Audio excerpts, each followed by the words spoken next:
Hello, everyone. I'm Asad, and I recognize quite a few faces here. थोड़े आधे तो मेरे दोस्त ही हैं. So yeah, I'll tell you a little about the open mics, the LitLab. We have T2F has a stream of literary programs, including workshops to support artists and writers who are working with the creative expression. So LitLab kind of emerged out of that, and we have an interesting lineup of writers and poets and performers every other month, and we kind of come together. It's cozy, and we do this. So I welcome you all. Our first performer, without further ado, is Asma Haroon. And Asma has a really interesting history. Silk Bank की ये 9 branches संभालती थी. She was the coordinator. And she kind of like left that corporate job and came to the creative side. तो अब बिल्कुल ये खाना बदोश बन गई हैं. Or she has dedicated her entire schedule to writing. So we welcome her into the creative community, and this is her first performance, so shout out for Asma. The girl looked at the crossroad sign. It pointed to 4 directions: nowhere, somewhere, back there, and over there. She sighed and sat down on her baggage. As she pondered over which way to go, the baggage she carried with her was heavy. It weighed her down at times and made her slow as a snail. But she was there now, the crossroad everybody talked about. Her friend Society accompanied her throughout the journey, but didn't speak much. You would almost think she was deaf and mute, but trust me, she was not. Society hardly spoke, but when she did, there was no stopping her. And she only gave her verdict when the girl had made her decision. As the girl looked at the sign, she felt panic take over her body and mind. She did not know where she wanted to go, but she knew she had a long way to go. Hence, she crossed over there in her mind, because over there was just right there. It was easier and attainable, but it was not where she wanted to be. Like all human beings, she had the habit of desiring things which were far from her reach. So she turned towards somewhere. She could make out a silhouette of things, of people, of places far away. She looked towards nowhere. The road to nowhere was terrifying. It was never ending, and there was nothing but darkness at the end of it. And she didn't know what lay beyond that darkness. Then she looked back where she had come from. And back there had nothing but painful memories and lost causes. She crossed both of these options in her mind and finally made her decision to go somewhere. She picked up her baggage and was just about to go on her merry way to somewhere when her companion Society finally spoke. Do not embark on that road. I have already decided where your place is. It's there. Can you see it?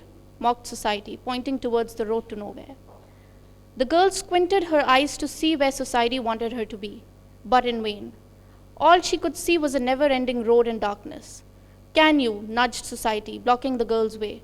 No, answered the girl. Good. Now let's walk, ordered the girl's companion as she dragged her on the road to nowhere.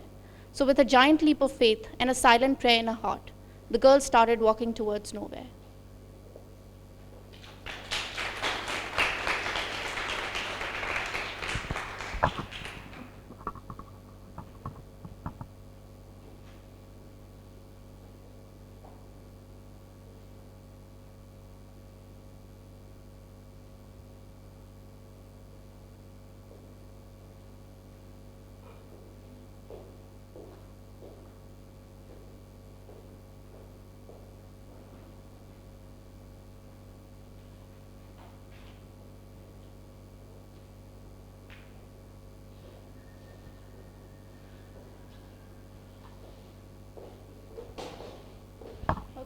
The next piece is called Hirayat, Longing for an Illusion.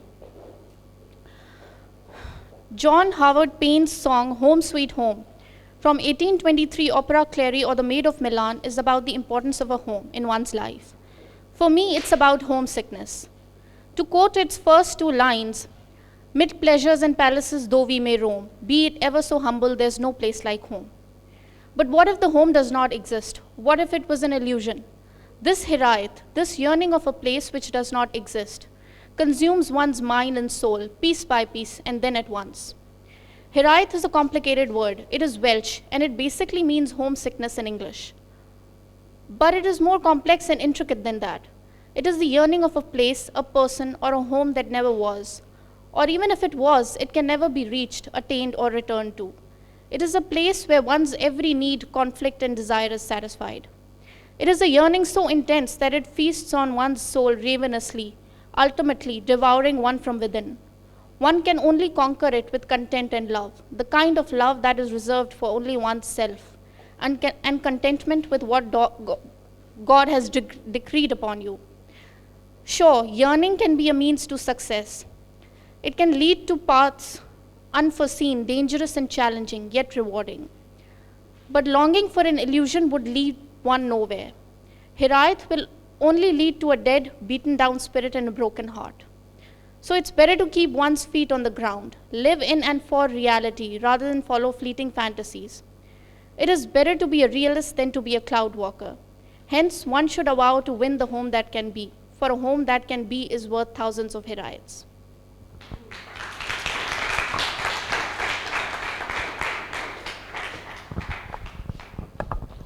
Thank you, Asma. That was a very interesting piece on how society can circumscribe a woman's life. And yeah, Asma is a student at a workshop that T2F is running, a creative writing workshop, so she's enrolled in it. And I've read her work, and it concerns itself with femininity and other, gender issues. And our next performer also will touch upon these issues. He is a film student at Zabaan, and he's going to read an afsana in Urdu and about gender fluidity. And we have a rich tradition. Loads of writers have written about this, people like Chughtai and Manto. So he's kind of borrowing from that tradition, and we welcome him here. So Sarvan Rahu, everybody.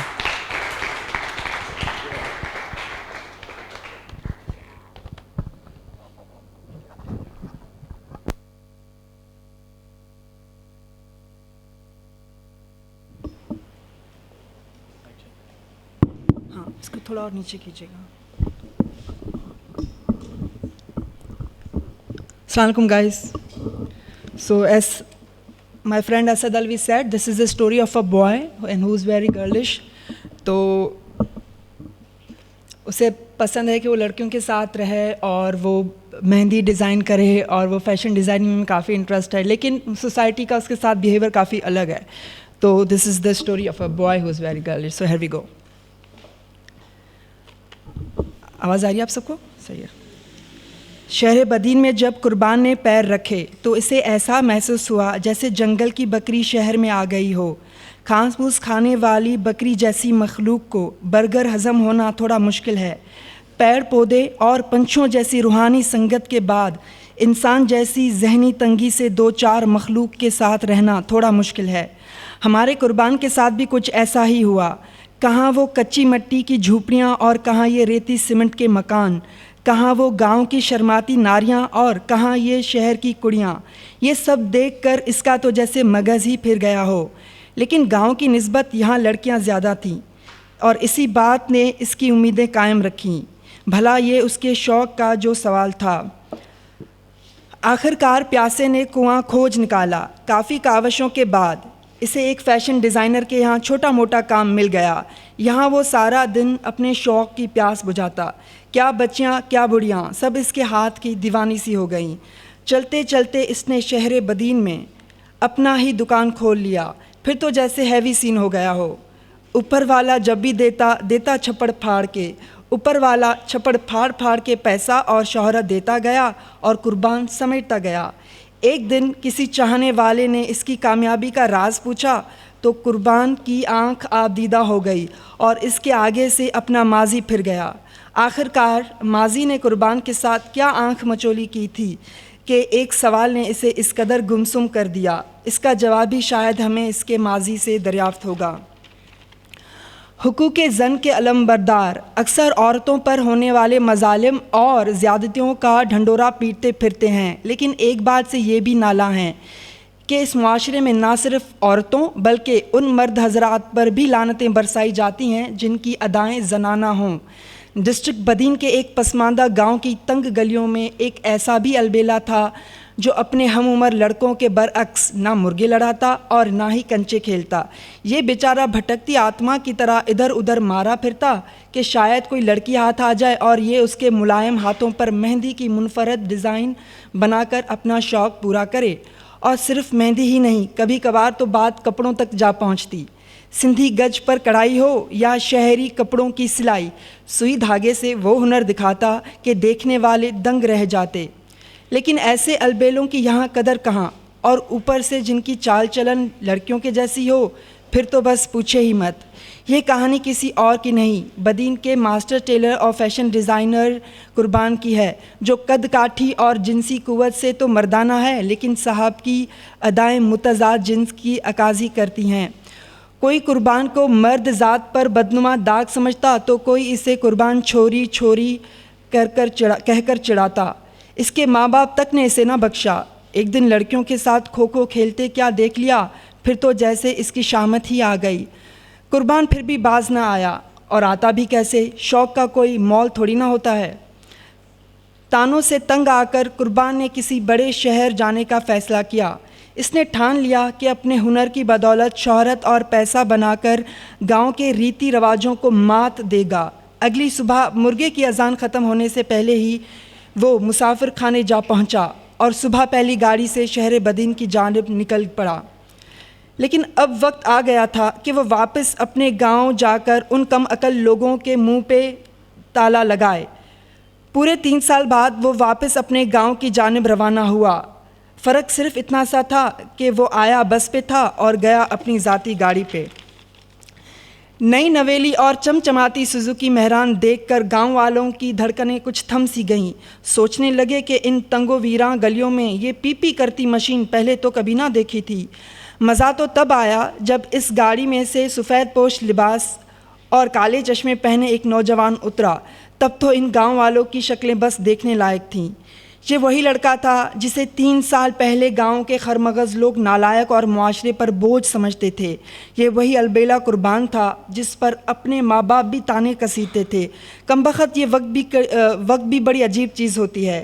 وہ جو کل چھوری چھوری کہہ کر چڑھایا کرتے تھے آج چاپلوسی کرنے لگے، وہ جو کل لعنتیں برسایا کرتے تھے آج پھول برسانے لگے۔ واہ رے دنیا۔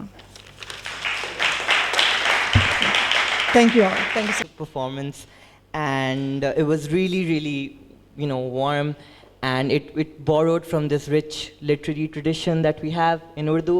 And another performer who's going to do that tonight, he's also going to borrow from another writer, and he's going to come up and read Kabhi Kabhi Mere Dil Mein Khayal Aata Hai by Sahir Ludhianvi. He is a writer and an actor, and he has had 12 years experience in the theatre. So yeah, let's welcome Fahim Azam. And he's also going to read an original poem titled Lamha.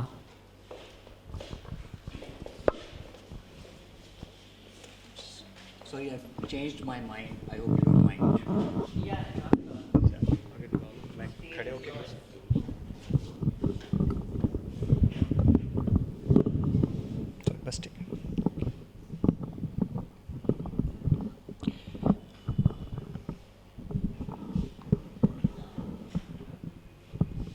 Thank you جی۔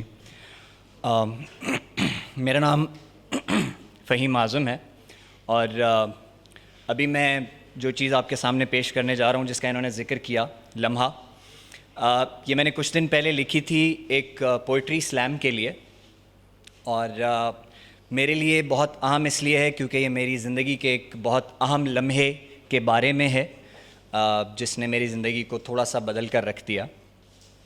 سو میں پیش کرتا ہوں۔ Literary طور پہ مجھے نہیں پتہ وہ کتنا اچھا ہوگا، بٹ میرا جذبہ سچا ہے، سو اس کو سنیے۔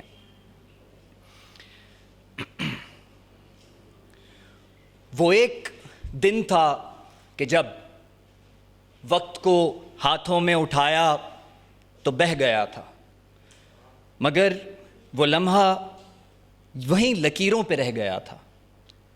وہ ایک لمحہ جو پھنس گیا تھا، اسے کھرچ کے نکالنے کی کوششوں میں نئی لکیر ایک کھنچ رہی تھی. میں ڈر گیا تھا. نئی لکیر جو کھنچ رہی تھی میرے مقدر کی ہر پرانی لکیر کو کاٹ کے بڑھ رہی تھی. میری نظر کے سامنے ہی میرا مقدر بدل رہا تھا. میں تک رہا تھا کہ جوں ہی لمحے نے ایک لمحے میں میرے دل کو بدل دیا تھا، تمام عالم کا ہر راز اسے ایک لمحے میں کھل گیا تھا. میں جھوٹ کی سینکڑوں تہوں میں لپٹا ہوا تھا، وجود میرا پرائے خون میں سمٹا ہوا تھا. نظر اٹھائی تو لاکھوں آنکھیں میری طرف تھیں، سوالیہ تھیں. وہ مجھ سے میرے ضمیر سے پوچھتی میں کہاں تھا؟ کہاں تھا کہ جب فکر کا قتل ہو رہا تھا؟ کہاں تھا کہ جب تاجروں نے محبتوں اور عشق کا سودا کیا تھا؟ وہ جب جھوٹ کی فوج نے سچ کو دھوکہ دیا تھا؟ وہ شاہوں نے جب آزادی کا سودا کیا تھا؟ میں کہاں تھا؟ غلام یورپ کو بٹھا کے سر پہ وہ ان کی باتوں میں آ کے ہم نے بدن کو کاٹا، چمن کو کاٹا. وہ نفرتوں کو بسا کے دل میں لہو بہا کے وطن کو کاٹا. میں کہاں تھا؟ وہ جب ایک شام میں جلیاں والا ہوا تھا، ہزار انقلابوں کی لاشیں جو دلی میں بکھری ہوئی تھی، میں کہاں تھا؟ اس ہر ایک لمحے کی غفلت کا مجرم میں کھڑا تھا. میں یہاں تھا. تو اس سے پہلے کہ میری آنکھوں میں نفرت سے خون اترتا، میری نگاہوں نے آنسوؤں میں قرار پایا. میں تک رہا تھا کہ جوں ہی لمحے نے ایک لمحے میں میرے دل کو بدل دیا تھا، تمام عالم کا ہر راز اسے ایک لمحے میں کھل گیا تھا. اور اب یہ دن ہے کہ وقت کو ہاتھوں میں اٹھایا تو بہہ گیا ہے، مگر وہ لمحہ وہیں لکیروں پہ رہ گیا ہے. Thank you.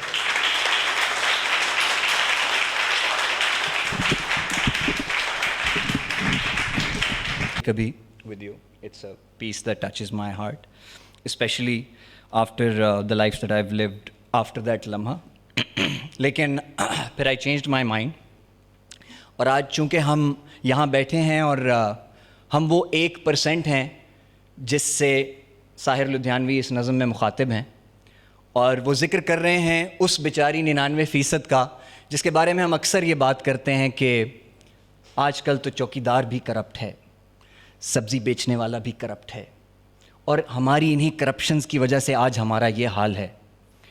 اور ہم ایسے غیر مہذب 99% ہیں جو اس طرح کی محفل میں آنے سے ڈرتے اور گھبراتے ہیں. ان لوگوں کے بارے میں ساحر کچھ فرماتے ہیں. 1% سے مخاطب ہیں. آپ بے وجہ پریشان سی کیوں ہیں مادام؟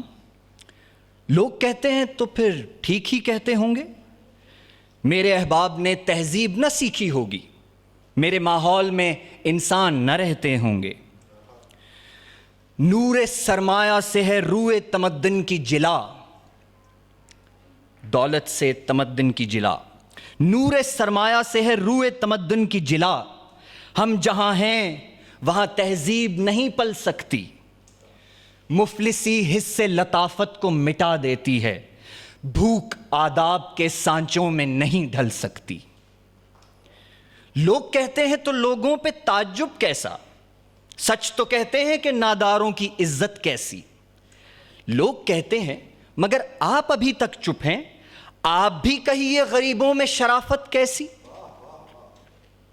نیک مادام، بہت جلد وہ دور آئے گا جب ہمیں زیست کے ادوار پرکھنے ہوں گے.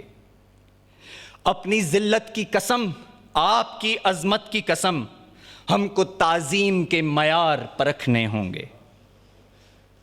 ہم نے ہر دور میں تذلیل سہی ہے، لیکن ہم نے ہر دور کے چہرے کو ضیا بخشی ہے. ہم نے ہر دور میں محنت کے ستم جھیلے ہیں، ہم نے ہر دور کے ہاتھوں کو حنا بخشی ہے، لیکن ان تلخ مباحث سے بھلا کیا حاصل؟ لوگ کہتے ہیں تو پھر ٹھیک ہی کہتے ہوں گے، میرے احباب نے تہذیب نہ سیکھی ہوگی، میں جہاں ہوں وہاں انسان نہ رہتے ہوں گے. بہت شکریہ. Monologue was just very powerful, Lamha. Yeah. And your capability with theater and all of that, it just kind of shone through. Yeah. But after that very charged performance, we need something comic. So the next piece is a humorous performance piece. And I was just having a conversation with Fahim, and he said that the piece reminds him of Mushtaq Ahmed Yusufi.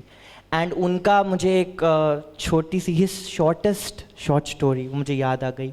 It goes like ایک cockroach کا خط، آخری خط مردوں کے نام. And it goes like تم مجھ سے اس لیے ڈرتے ہو، تم مجھے اس لیے مارنا چاہتے ہو کیونکہ تمہاری بیویاں تم سے زیادہ مجھ سے ڈرتی ہیں. So let's welcome Kashif Shahzad. السلام علیکم. سب سے پہلے تو فہیم بھائی کے لیے بہت ساری تالیاں. I am so moved by this performance. ہمارا نام کاشف شہزاد ہے. پیشے کے اعتبار سے ہم بزنس پروسیس کنسلٹنٹ ہیں، اور جب بہت زیادہ بور ہو جاتے ہیں تو کچھ لکھنے کی کوشش کرتے ہیں. تو اسی طرح کے کچھ خیالات آپ خواتین و حضرات کی خدمت میں پیش کریں گے. ہماری والدہ ہماری پیدائش پہ بہت رنجیدہ رہتی تھیں، کیونکہ جب ہماری پیدائش ہوئی تو ان کو ہماری شکل کو زیادہ بھاتی نہیں تھی، کیونکہ ہم بالکل اپنے ددیال جیسے ہیں. خود نہایت حسین خاتون ہیں. ان کی شدید ترین خواہش تھی کہ لوگ ان کے بچوں کو بھی حسین گردانیں، لیکن افسوس صد افسوس ہم نے ہمیشہ ان کو بہت مایوس کیا. ان کا دکھ یہ رہا کہ میں نے اسے 9 مہینے اپنی کوکھ میں رکھا. کتنے درد اٹھائے، کتنی راتیں میں سو نہیں سکی، اور یہ کمبخت اپنے باپ پہ چلا گیا. اس سے تو اچھا تھا میں اسے ٹھنڈی کوکھ میں ڈال دیتی، کم از کم گھل تو جاتا. اپنے بچپن کے حوالے سے ہمیں 2 اہم باتیں یاد ہیں. ایک تو ہمیں کبھی نظر نہیں لگتی تھی، دوسرا یہ کہ ہماری والدہ نے کبھی ہمارے لیے شیمپو بیبی سوپس وغیرہ استعمال نہیں کیا. ہمارے لیے جونا یوز کرتی نہیں. جونا 1% تو مطلب ایک چیز ہوتی ہے جیسے برتن مانجتے ہیں، آپ میں سے شاید کچھ لوگوں کو نہ پتہ ہو. جونا ہم نے بہت سارا استعمال کیا. اس سے فائدہ یہ ہوا کہ ہماری جو شکل تھی وہ غائب ہو گئی اور ایک نیا منہ نکلا. کچھ سالوں بعد ہم نے جونے کا بھی استعمال چھوڑ دیا، ریگمال پہ آ گئے.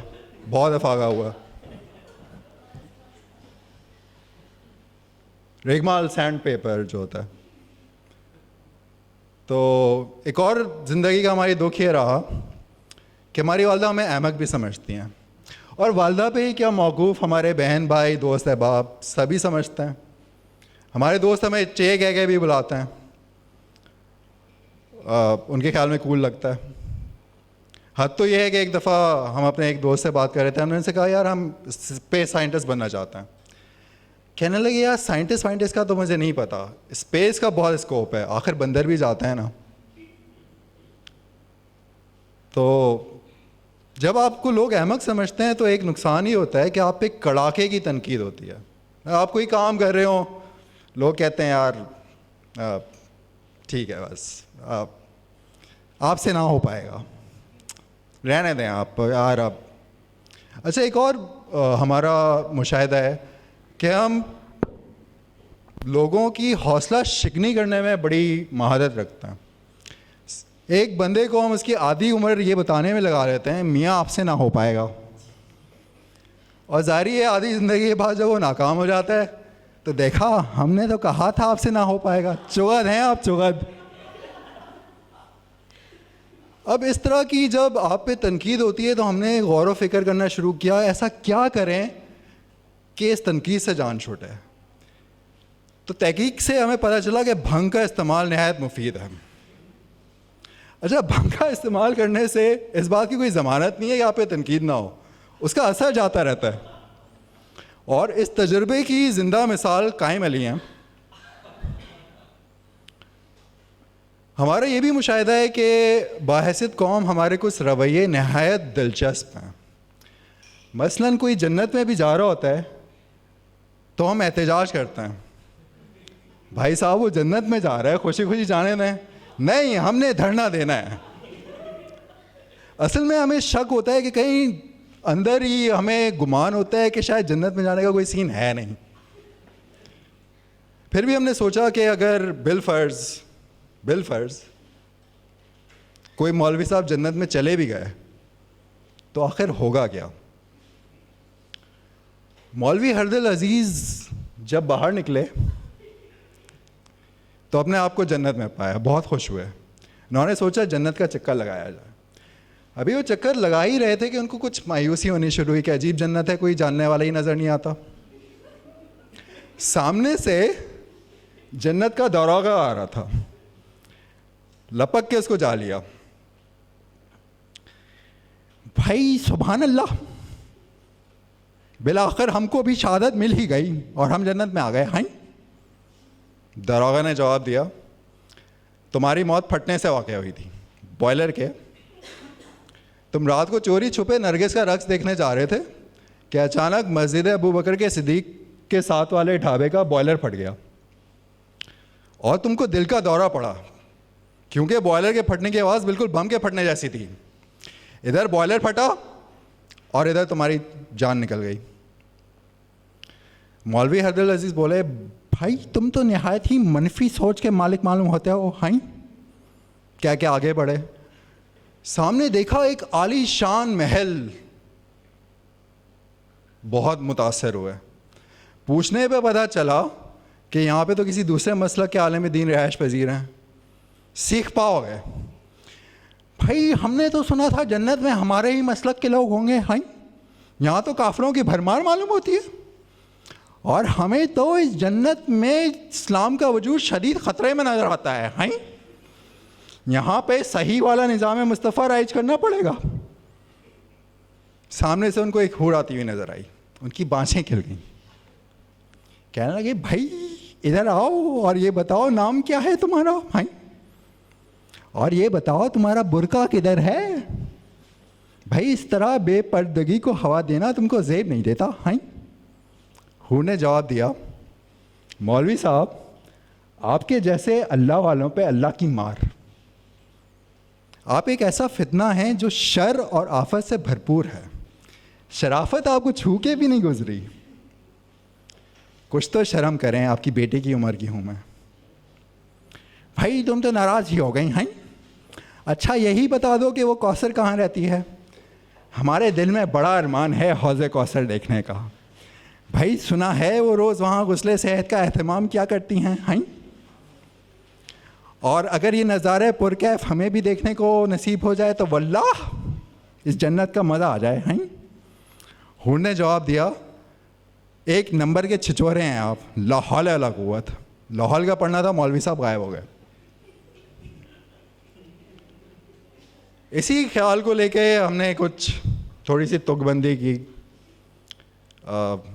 اقبال کی ایک بڑی مشہور غزل تھی کہ تیرے عشق کی انتہا چاہتا ہوں, میری سادگی دیکھ کیا چاہتا ہوں. ہم نے کچھ گستاخی یوں کی ہے کہ چائے میں بسکٹ ڈبونا چاہتا ہوں, چائے میں بسکٹ ڈبونا چاہتا ہوں, میری سادگی دیکھ کیا چاہتا ہوں. اور عرض کیا ہے کہ آج کل بڑی بحث ہو رہی ہے وومن پروٹیکشن بل کے حوالے سے.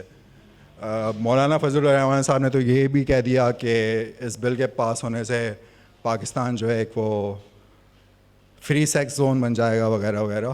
تو اسی کے خیال کو لے کر ہم نے کہا کہ اس حسن ناز پہ اس حسن ناز پہ دھونس جمانا حق ہے میرا. اس حسن ناز پہ دھونس جمانا حق ہے میرا. فتویٰ ایک اس بل ناحق پہ لگانا چاہتا ہوں. اور شعر پیش خدمت ہے کہ ये जन्नत मुबारक रहे जाहिदों को कि मैं, ये जन्नत मुबारक रहे जाहिदों को कि मैं पूरे दुनिया में ही कुछ पटाना चाहता हूँ। बहुत शुक्रिया, thank you.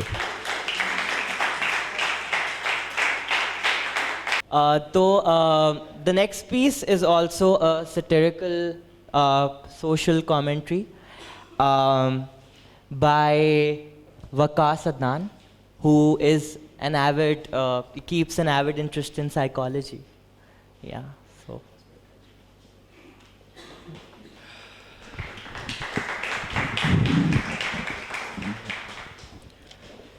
Oh, so many people. Okay, tense, very tense. I see. So it's okay to be tense, I guess. Tense.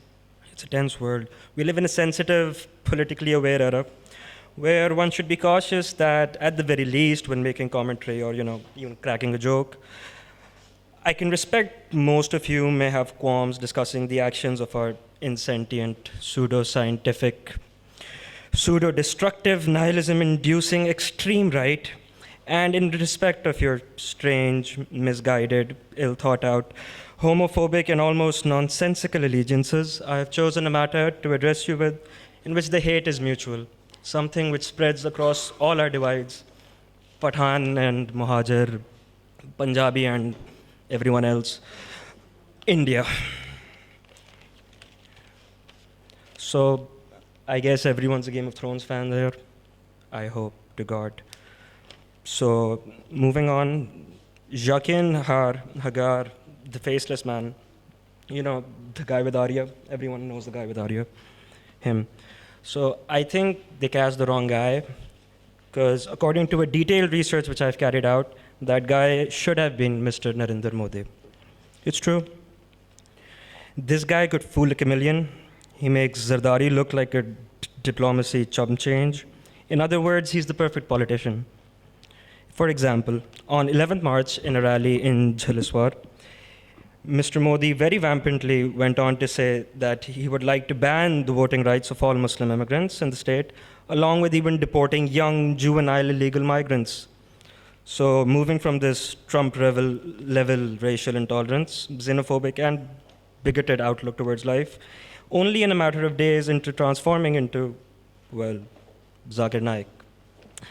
As he goes on to say when he inaugurated the Sufi Forum just 6 days later on the 17th, and I quote, "When we think of the 99 names of Allah, none stands for force or violence." That's pretty cool. Let's just hope that, like Jakar, by the time of his, 5th season, Mr. Modi too, by his 5th year into term, hopefully. But no, not his life, just the death of his political career would do.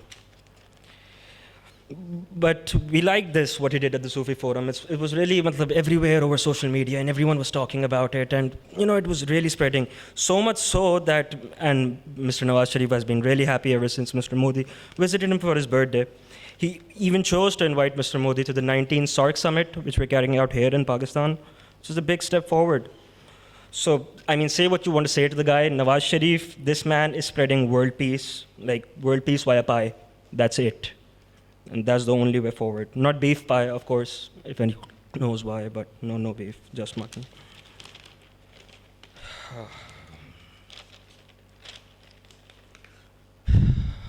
What I just conducted was a very bad social commentary and not really garnering much response. And it's okay, I guess, living in Pakistan, living in a tense environment.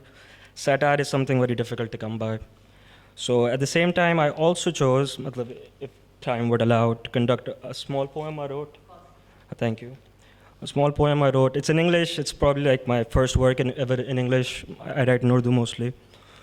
So here goes. It's called Hope, by the way. So, yay to hope. The yearning spirit that hath but split in your corrosive care, through ravenous gorges did it travel, but to mold into the air.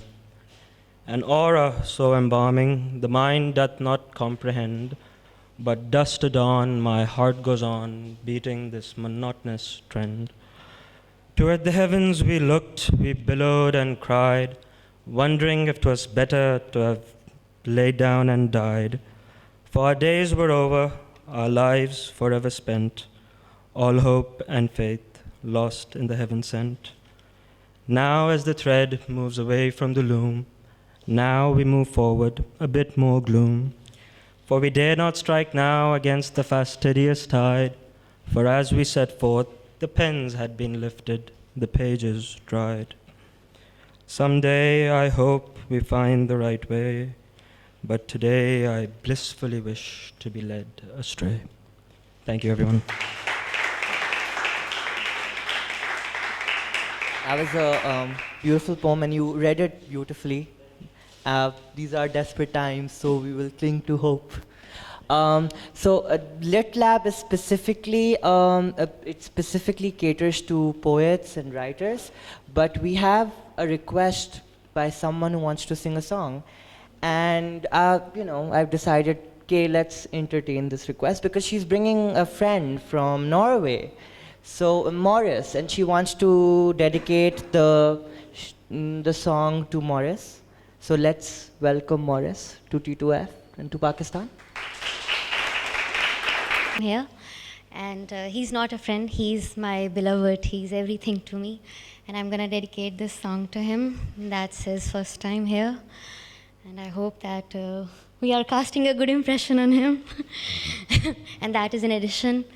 So I hope that you enjoy this song too, but this song is particularly dedicated to my husband, who is from a different world. Welcome. We are all welcoming you. But this song is unfortunately in Urdu. Yeah. You will manage.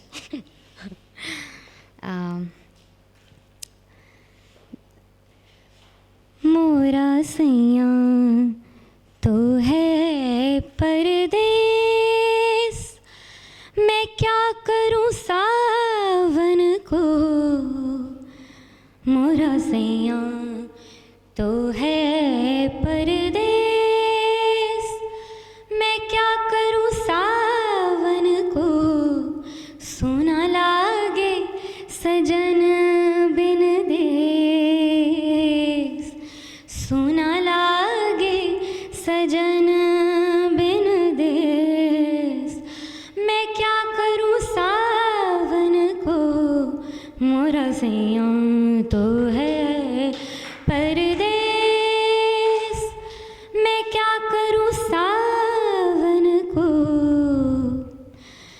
देखूं राहें चढ़ के अटरिया, जाने कब आ जावे सवरिया, देखूं राहें चढ़ के अटरिया, जाने कब आ जावे सवरिया, जब से गए मोरी लीना खबरिया, छोटा आंगन फूटी डगरिया, सुना लागे सजन बिन देस, सुना लागे सजन बिन देस, मैं क्या करूं सावन को, मोरा सैयां तो है परदेस, मैं क्या करूं सावन को.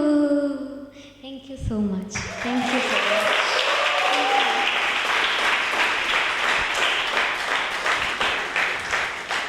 That was such a gorgeous voice. Were you formally trained? I'm just wondering. Were you trained in singing? Yeah, मैंने सीखा है लेकिन बेगायकी से सीखा. Okay, cool. गायकी से नहीं सीखा. All right, that was beautiful and refreshing. Next up, we have Palwashe Sethi. She happens to be my professor, will be. And मैं IBA का इश्तिहार नहीं चलाऊंगा, but she teaches us there. She teaches literary modernism, and she is going to read an excerpt from a story called Al-Ghoon. And Ghoon in Arabic means? Ghoul. Ghoul. L, yes. What does it mean? Ghost certainly didn't make it easy for me. It's always difficult to follow a crowd pleaser. So I'm probably going to do the worst thing that any writer can do, which is I'm going to give you some context to the story, because it's a slightly odd one. So the story basically is about an accursed ghazal. It's a ghazal that was written by a courtesan in the 19th century, and she was also involved with Urdu literature's golden boy. No prizes for guessing who this was. He was also a poet. And she was the one responsible, at least within the context of the story, for his literary output. Anyway, so she decides to write this ghazal, and it goes on to possess women and women writers throughout the ages. So this happens with a number of characters. It's a very lengthy story, 20 pages. I'm not going to subject you to the entirety. I'm going to be reading out the experience of one of the characters. Her name is Sakina Rangoonwala. Sakina Rangoonwala's father, Salman Rangoonwala, had a proclivity towards violence, or what he called discipline, when it came to matters concerning his children. For Mr. Rangoonwala was a self-made man, a successful barrister who had politely and pointedly declined the security of his vast family fortune. While this decision had an impact on their father's spiritual trajectory, it also meant that the Rangoonwala children were subject to repeated narrations of a colorless mythology of moral rectitude. At a young age, Sakina and the rest of her siblings learned, 5 that they were, that the best way to avoid their father's wrath was by sitting as still as gargoyles, without the frozen, grotesque expressions, of course. However, Sakina, who was born in 1978, was from the first instance a loud and brash baby. Weighing a hefty 11 pounds, she was keen to exit the womb and came into the world after 5 hours of labor. While the exit was relatively swift, her entrance was marked with bawling braggadocio that demanded everyone's unequivocal attention. This baby would be heard. In a prescient but ultimately futile attempt to mitigate the turbulence to follow, her mother, a withdrawn woman from interior Sindh, named her Sakina, an Arabic name meaning peace and tranquility. Educated at Mama Parsi Girls Secondary School in Karachi, Sakina demonstrated remarkable ability and finished Midnight's Children and Satanic Verses at age 10.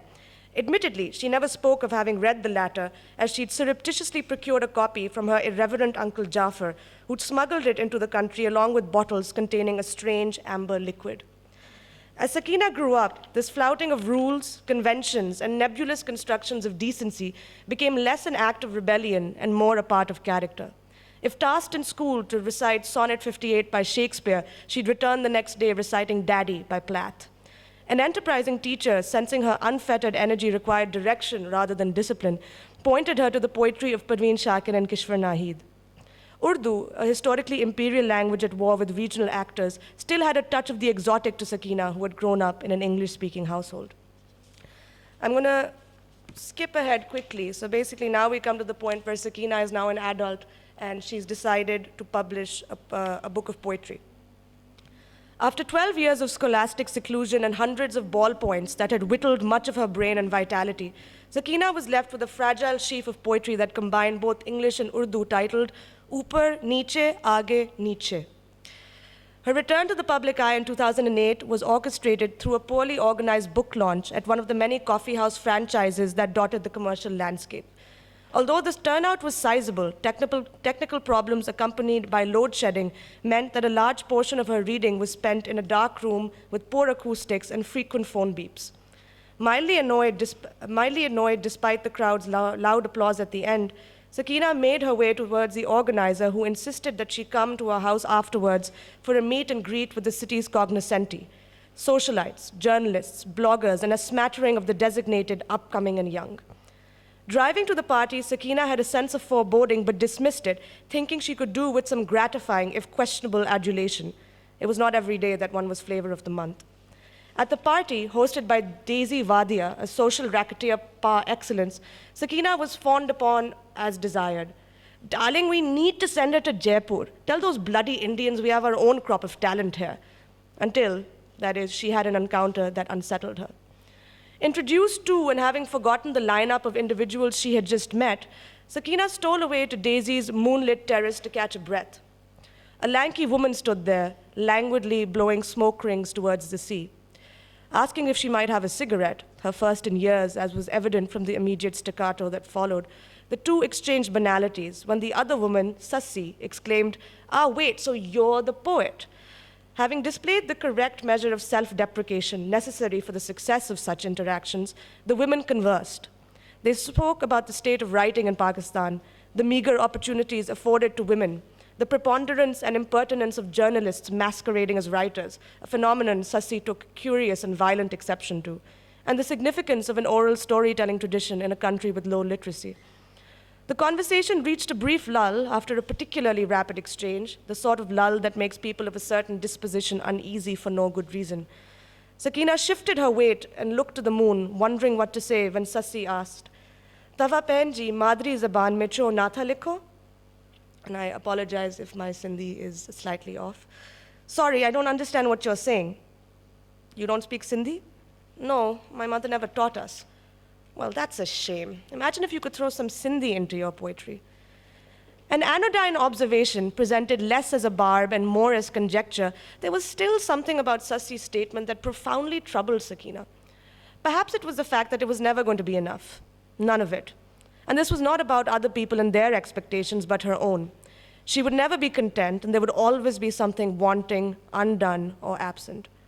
Sakina then understood that life was a series of accidents amounting to the realization that you were never the person you once hoped to be, and she absorbed all the sadness of the world in her big black eyes.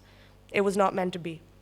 She excused herself and went inside, only to be confronted with a cacophony of soiree staples, loud arguments, cooing calls from across the room, disembodied curses and salutations, shoe shuffling, heel clicking, and the sharp fall of glass. She needed a drink. Sakina scanned the room and made her way towards the refreshments table. Ignoring the bewildered barkeep, she reached for the nearest bottle, gin, and a voice, not her own and not the barkeeper's, issued a firm, "Don't." Sakina considered the proposition for a split second and then made off with the bottle.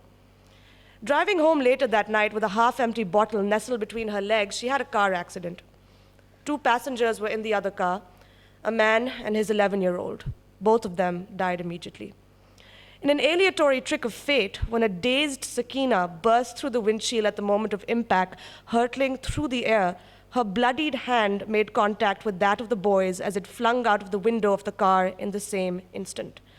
The macabre high five, like ships passing in the night, was the last time young Abbas would exchange such a gesture with a human being. When the paramedics and police arrived, apart from discovering the dead and bloodied corpses of the father and son, they were perturbed to discover a badly injured Sakina lying on the road, barely conscious but repeating words under her breath. One of the paramedics knelt towards her, thinking she was trying to relay information concerning the accident, but after several minutes realized she was bizarrely reciting the following. This is the verse, "This torment began with the slap of my father's hand. Pray pour to so I can stand this grief, Saki."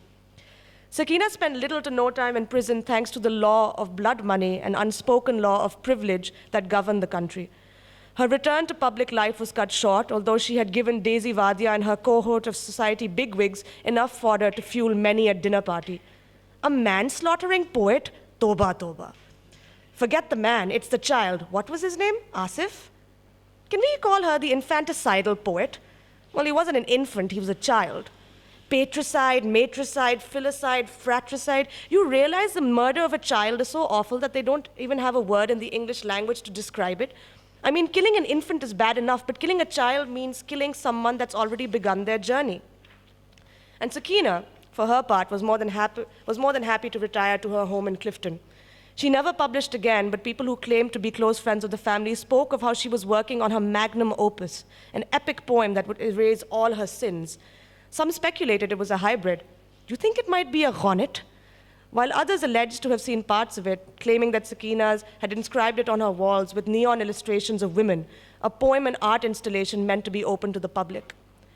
Irrespective of what she was writing, one point on which all agreed was that Sakina had not recovered after the boy's death and was unable to manage the anxiety of her insurmountable ambition. Some insisted that they met her. These stories were equally rooted in malice, gossip, and boredom, and said that till her dying day, all she wanted to talk about was her last poem. Sakina Rangoonwala died on 12th June 2013 in Karachi. When they found her, there was a paper with a half-written ghazal on her lap. In the coming decades, city dwellers reported sightings of Sakina, who morphed into a Pichil Peri in local folklore and was generously deployed as a cautionary tale for girls of fast and loose character. She could be seen with a half-empty bottle of gin and was holding a boy's hand as they walked ponderously into the darkness of eternity. Thank you.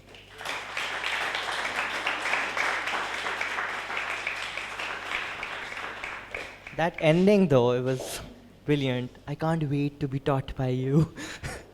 Okay. Yeah. Ma Sindhi Aya. I am Sindhi, and that was not Sindhi. I'm just kidding. No, it was. I'm just kidding. It was fine. Okay. Yeah. Okay, that's kind of childish. Yeah. Next up, we have, and that was like really interesting because that was also a commentary on culture, on history, on literary history. So that was nice. But that's the kind of stuff that adults can digest. So next up, we have something for children, although we don't have any children here. This little setup here was done by the Horsey Kemal people, and T2F has, this last year, we have had 15 plus programs for children. So yeah, so next up we have somebody who'll be reading children's poetry by Sufi Ghulam Mustafa, and let's hear it from Salman.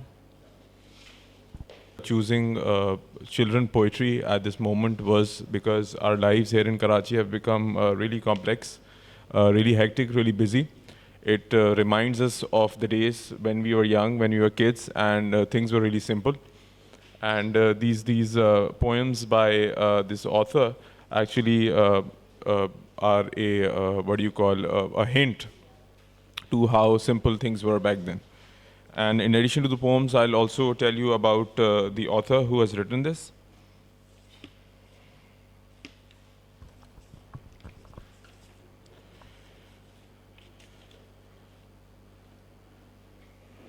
So this is basically an attempt to introduce one of the most famous poets of Pakistan who has written extensively for children.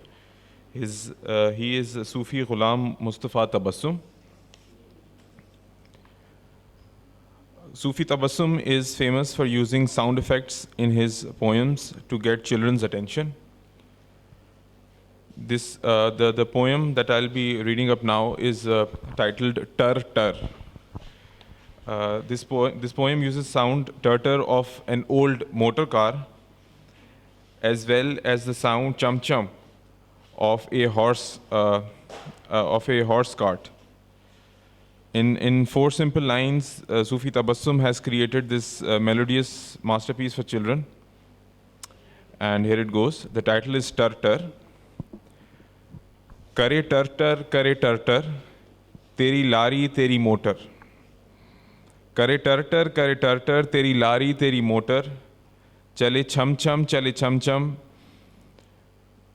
mera ghoda, meri tum tum. More than a generation has grown up reciting and remembering his poems by heart. His poems can be found in the textbooks across Pakistan, in children's magazines, as well as audio media. There's another poem by this author named Anda, an egg. I'll just recite that. The title is Anda. There is this murgi that tells a murga about a little story. Murge maine anda diya. So the murga says, Murgi tune khoob kiya. Ande itne change hain, paon mere nange hain. That's what the murgi says, the hen. So the murga says, kaisi baatein karti ho, ande becho, juta lo. So basically, in this really simple language, the author is trying to explain to the kids, so what could be the utilization of the things that they possess. So again, coming to the point that things were really simple, and how this author explains worldly matters to the children in a simplistic way through a poem. Then there's another poem by this author This is titled Munna or Laddu. Very simple language. It talks about a laddu which has attracted attention of two young boys, the munne. Munna or laddu, aha aha, ho ho ho. Munna or laddu, aha aha, ho ho ho. Munna ek और लड्डू दो. एक लड्डू मुन्ने ने खाया, दूसरा मुन्ना दौड़ा आया. एक लड्डू मुन्ने ने खाया, दूसरा मुन्ना दौड़ा आया. आहा आहा हो हो. लड्डू एक और मुन्ने दो. So Sufi Ghulam Mustafa Tabassum was born in Amritsar, India, on August 4, 1899. He got his early education from Amritsar, then he did his graduation from FC College, Lahore, and then his master's from Punjab University in Lahore. Another poem is called, everyone must have read this or heard about this. This is Chee Choo. It appears in many children books as well as school text books across Pakistan. This is Chee Choo cha cha, घड़ी पे चूहा नाचा, घड़ी ने एक बजाया, चूहा नीचे आया. Yeah. So when children read Chee Choo cha cha, घड़ी पे चूहा नाचा, they enjoy it. The elders, however, may say that we have never seen the word Chee Choo in any dictionary. These questions are very well reasonable, but they come from people who have basically they are busy with their lives. They might just have forgotten their childhood. But this author, basically his purpose was to make things simple for children and to make them understand and make things enjoyable for them. Lastly, during the last years of his life, Sufi Ghulam Tabassum had dedicated his life to the explanation of the works of Iqbal. And he wrote several books on Allama Iqbal. He went to Islamabad to attend a function on Allama Iqbal in 1978, and on his return, he at the Lahore railway station, he had a heart attack and he expired. Back in 1978. That's it. Thank you. Really nice job, because you didn't just read the poems, you also kind of told us what these poems, the kind of effect that they have on children. और बचपन याद आ गया सबको अपना. Yeah, next up we have Nida Fatma, who will read extracts from a book called The 13th Tale, and it's by Diane Setterfield. Yeah. And Nida is an artist. She likes to do figurative. I like to do figurative too, but I'm bad at it. Nida. Assalamu alaikum, everybody. Recently, I finished this book, The 13th Tale, and I greatly enjoyed it. And here are some bits of it. And I had to close some parts while reading the book, just because my heartbeat was racing. And I've selected those bits, and I hope that they can do the same for you. So the author, Diane Setterfield, there's a story within a story. And here is her monologue when she talks about herself. My gripe is not with lovers of the truth, but with the truth herself. What succor, what consolation is there in truth compared to a story? What good is truth at midnight in the dark, when the wind is roaring like a bear in the chimney, when the lightning strikes shadows on the bedroom wall and the rain taps at the window with its long fingernails? No. When fear and cold make a statue of you in your bed, don't expect hard-boned and fleshless truth to come running to your aid. What you need are the plump comforts of a story, the soothing, rocking safety of a lie.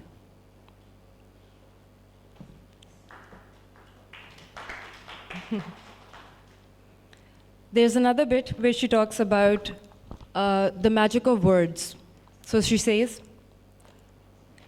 there is something about words. In expert hands, manipulated deftly, they take you prisoner. Wind themselves around your limbs like spider silk. And when you are so enthralled you cannot move, they pierce your skin, enter your blood, numb your thoughts. Inside you, they work their magic. That's another one. And the last one, which kind of waned into my heart, and I think it resonated deeply because of some similar experiences in my life, and this is where she shares. People disappear when they die. Their voice, their laughter, the warmth of their breath, their flesh, eventually their bones. All living memory of them ceases. This is both dreadful and natural. Yet for some, there's an exception to this annihilation. For in the books they write, they continue to exist. We can rediscover them, their humor, their tone of voice, their moods. Through the written word, they can anger you or make you happy. They can comfort you, they can perplex you, they can alter you. All this, even though they are dead. Like flies in amber, like corpses frozen in the ice, that which, according to the laws of nature, should pass away is, by the miracle of ink on paper, preserved. It is a kind of magic. Thank you. Yeah, I'll definitely pick her up. Pick her book up. That was great. It was poetry, right, rather than prose. Yeah, and that was a brilliant job done with second person, I felt. Yeah. Next up, we have a student, a film major from Iqra University, Yasser, and he will be reading something in Urdu. Sab raaste mein hai. Let's hear it for Yasser. सब रास्ते में हैं, अरमानों के परिंदे खूबसूरत यादें सब रास्ते में हैं। रास्ते में है सुकून और सुकून सन्नाटों में है। सफ़र ट्रेन का है लेकिन दिल रास्ते में है। प्यार सहा प्यार किया रोशनी रास्ते में है। वादियों में बसते चिराग अभी भी रोशन है। मेरा यार तुम्हारा यार सब रास्ते में है। सब सो गए रह गए एक फ़कीर सफ़र में। वो चिल्लाया शोर मचाया उसकी खुशी रास्ते में है। दीवारों में कैद वो परिंदा आज आज़ाद हुआ। उसका बचपन उसकी ख्वाहिश उसकी मंजिल सब रास्ते में है। सूरज की रोशनी जब उसके चेहरे से बात की, आंसू किसी जंजीर से निकले सब रास्ते में हैं। मोहब्बत की 2 किताब लिखनी थी उसने, लिखी हुई तकदीर उसके रास्ते में है। ए बेताब परिंदे ऐसा कब हुआ कि तू अकेला था जबकि पूरी दुनिया तेरे रास्ते में है। खुदगर्ज तुम रोते कारवां आवाज़ देते हैं तुम्हें, करीब रखो इन्हें मंजिल देते हैं तुम्हें। वक्त की घड़ी आज तक बनी नहीं, मोहब्बत के सितारे पनाह देते हैं तुम्हें। सब तुम्हारे लिए कोशिशें करते हैं, रेज़ा रेज़ा होकर ख्वाब बुलाते हैं तुम्हें। कागज़ और कलम काम बरा करते हैं, सिया देकर रोशनी देते हैं तुम्हें। रोज़ रात को अंधेरा जन्म लेता है, अंधेरे रातों को हिम्मत देते हैं तुम्हें। सब तुम्हें मोहब्बत करते हैं, फिर तुम क्यों हो खुदगर्जी में पले भरे। I do have a short story. Wait a minute. Okay, so it's a short story जो कि 100 अल्फाजों पे बनी गई है। कुछ पल तन्हाई। जब तन्हाई के परिंदों की आवाज़ आने लगी तो मैं बस्ता पहनकर बालाकोट निकल आया। मज़ेदार टहनियों के नीचे बैठे जब धुआं उड़ा रहा था तो एक तारा टूटा और नीचे ज़मीन पे एक खूबसूरत लड़की मेरे सामने आ खड़ी हुई। घबराया पर पूछा उसका नाम। वो मुस्कुराती रही लेकिन कुछ ना कहा। मैंने सोचा कि शायद मेरा दिल बीमार है। फिर उसने आकर मेरा हाथ पकड़ा। मैं सहम गया। मुझे मालूम होने लगा कि ये वही है। हाँ, ये वही है। तन्हाई के इस माहौल में जब हमारे दोस्त रिहान साहब ने आवाज़ दी, खाना तैयार है, आ जाओ, तो हमने मुड़ कर देखा और जब वापस सही हुए तो वहाँ कोई नहीं था। टहनियों पे बैठे तमाम उल्लू ये देखकर मुझ पे हंसने लगे। Thank you so much.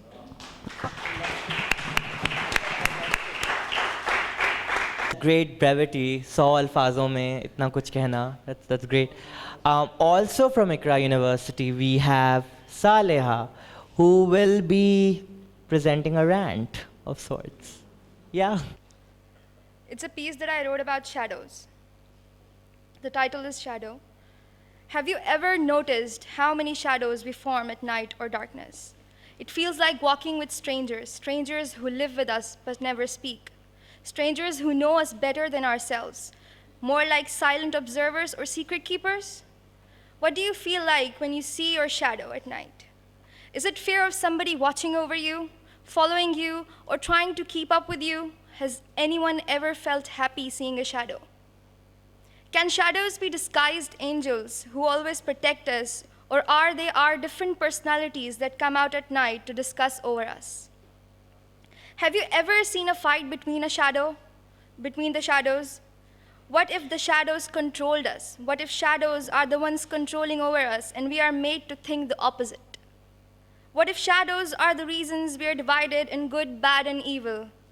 What if it's the shadow who decide good, bad, and evil? Sorry. What if it's the shadow who decide who you're going to be the next day?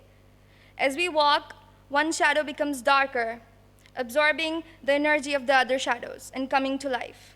What if there's a shadow of goodness, positivity, and optimism, a shadow for the evilness and pessimism, a shadow for pretense, lies, and mockery? There's a shadow that we carry with us in daylight. What if that shadow is the ultimate winner of last night's fight? That's it.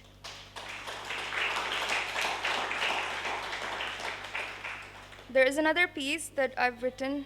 I don't know if it's good enough to be shared with you all.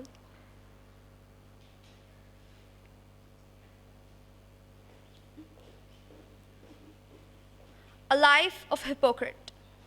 We're born as a pure flesh of meat, pure to its destiny that follows every turn and twist that might be our future, wrongness or righteousness. The newborn child doesn't sense. For him, words do the magic. For him, things aren't much of a difference. For him, he'll love the loving and even the people who bring on the hate. This child lived once upon a time in every one of us. A nonchalant kid, approachable, kind. That kid was kind towards everyone until that day, the same thing happened to him. The thing that changed our kind and the thing that hardened the hearts. The truth they found in their loved ones. Why is it that the strongest despair we get and the basket of love are both delivered by the dear ones? The gift of how to grow up isn't the kind of gift you want to receive. It's the long legacy of how our human race still sticks to the norms of this tradition, with poison like hate hidden inside. Now that same young kid seems like a person filled with jealousy, anxiety, hate, and hypocrisy. Much less love still exists, but that love is only a persuasive way of hiding the rest. The tongue filled with sugary remarks, but with a heart piling up negativity. That's how it is, a life of a hypocrite at its best. Using friendships as a boat to pass a river, then abandoning that very same boat in a deserted place is what they all do. Nobody ever chooses to lead a life of a hypocrite, is what they say. They forget that what they sow is what they'll reap. If people pour their negativity on you, they're the lowest of all for you. But if you follow the same steps, who's gonna be the bad guy here? Sorry. To change your faults, change your understanding. Open up and let the other's thoughts sink in. Inside your soul is a hole waiting to be filled with light. The light that you shut down because of selfishness that filled inside. Filled your heart and filled your soul. So tell me, what is the answer of this all? The nonchalant kid inside a hypocrite asked. Filled with rage in his heart, for the owner had led the child wrong ways, it is not how he wanted it to end. The answer was simple and right about the other side. The side you weren't ready to abide. The side was a side of being true towards yourself and the people who were there for you. Being a preacher to yourself, now you realize that hypocrisy was a disease that you has sufficed. Adia Tayyab. Yeah.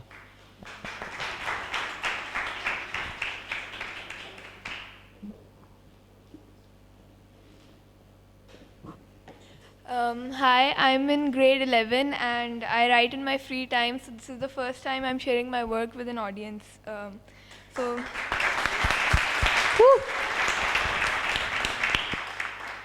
This is the first one. The world is round, a circle. Therefore, maybe it's a rule of the universe that what goes around comes around, rather than karma, like an object that moves on a circular path. It always comes back to the point where it started. Karma is only limited to people or getting back at or revenge, but this rule of the universe applies to everything. People will come around, money will, happiness will, everything will. The time taken and circumstances may vary, but it will, so don't give up just yet.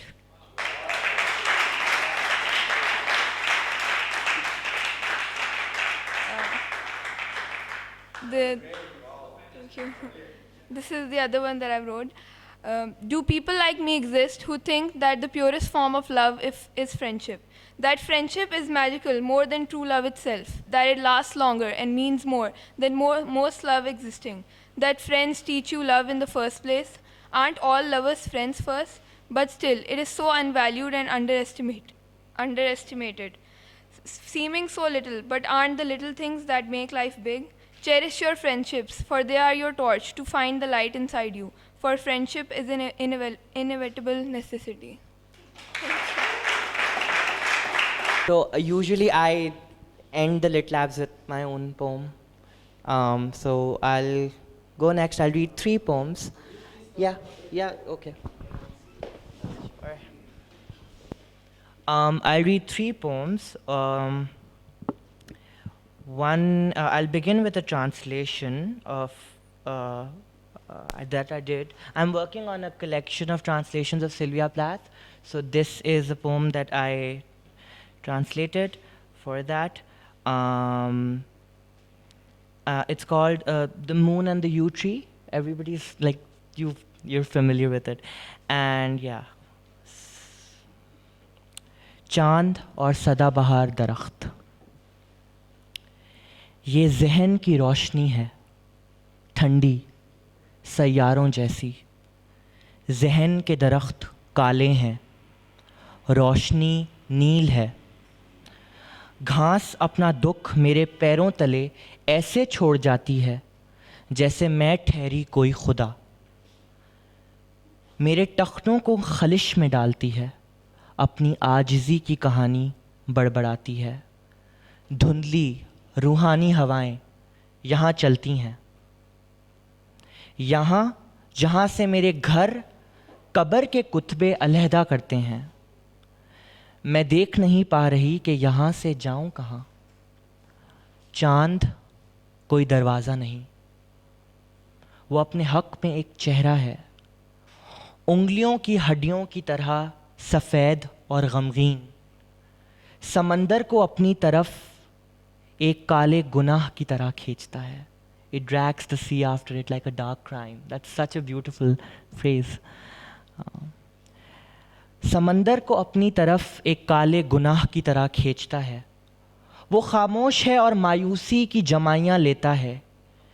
यही मेरा घर है। इतवार के दिन घंटियाँ आसमान को चौंका देती हैं। 7 अजीम ज़बानें क़यामत का इकरार करती हैं। There's loads of biblical imagery in Plath. 7 अजीम ज़बानें क़यामत का इकरार करती हैं। वो होशमंद अपने नामों की घंटियाँ बजाते हैं। सदाबहार दरख्त आसमान की तरफ इशारा करता है। उसकी शक्ल वहशी है। मेरी आँखें उसके इशारे का पीछा करती हैं और चाँद को ढूंढ लेती हैं। चाँद मेरी माँ है, वो मरियम की तरह मासूम नहीं। उसकी नील पोशाक चिमगादड़ों की रिहाई करती है। मैं नरम दिली पर यकीन रखना चाहती हूँ। किसी पुतले का चेहरा मोमबत्तियों से रोशन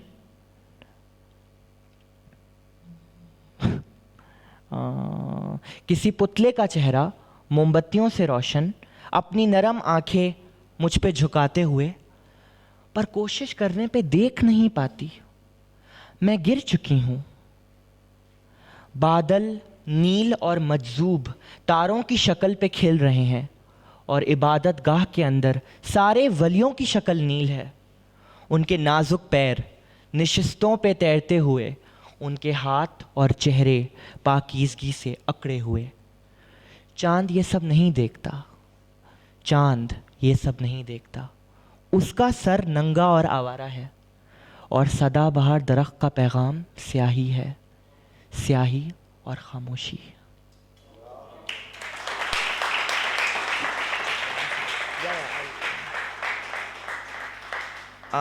This is an an English poem I wrote on Lahore after the blast. Yeah.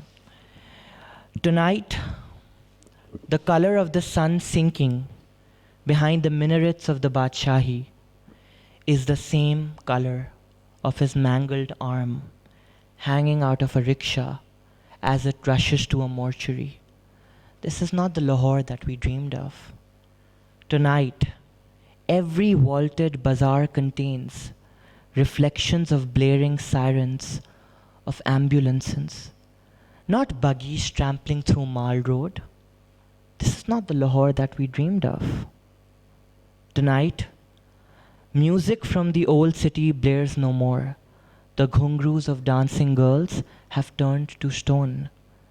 This is not the Lahore that we dreamed of. The kites flying through the old city skies are caught up amidst electric poles. Glass pools have cut through skin. Tonight, splintered overhead Easter lights throw reflections on the body parts of a little girl.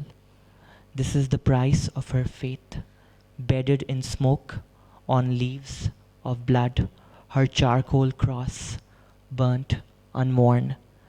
This is not the Lahore that we dreamed of. Thank you. And the last poem that I want to do tonight, I wrote it last night. I was in my balcony and I was just watching these boys playing cricket. So I just wrote this, just thought. गली में शोर है कुछ लड़कों का, वो रात की इस पहर बिजली के खंभों की रोशनी तले क्रिकेट खेल रहे हैं। उनमें से एक गेंद फेंकता है, दूसरा लड़का बल्ला चलाता है। गेंद उछलकर कहीं दूर गर्द भरे अंधेरे में जा गिरती है।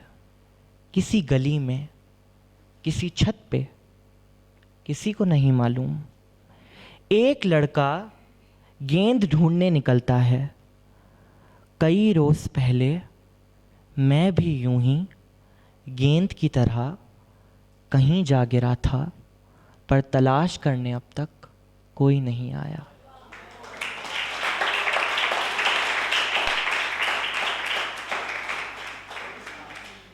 Gibran is here actually, so we'll just take one last performance.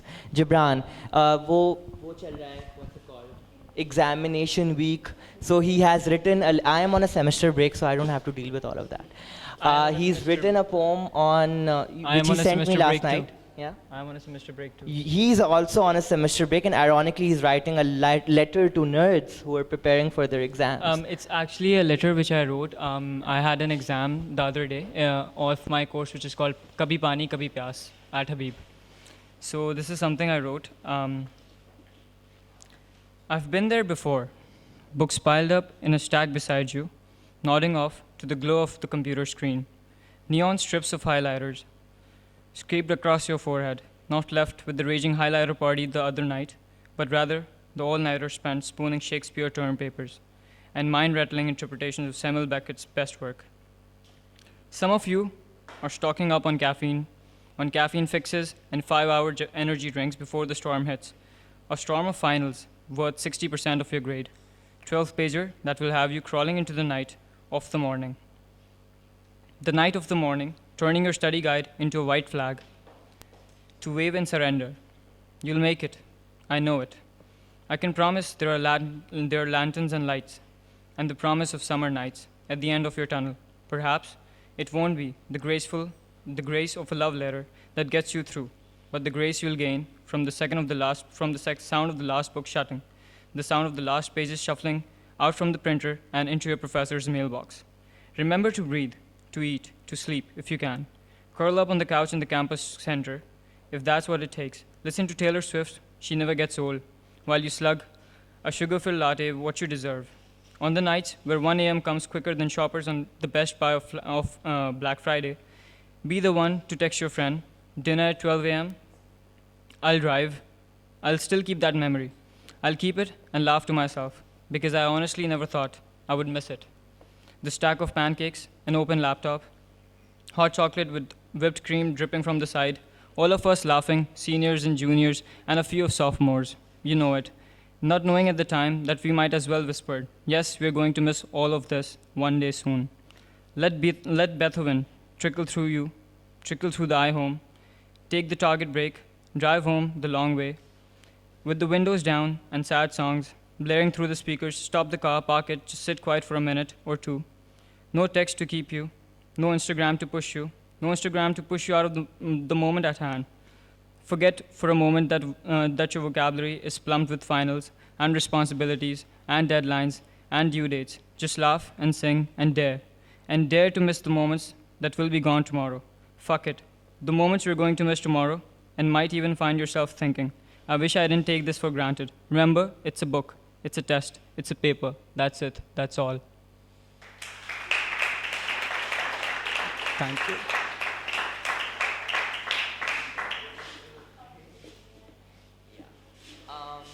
Okay, we're going to wrap up. I won't bore you much.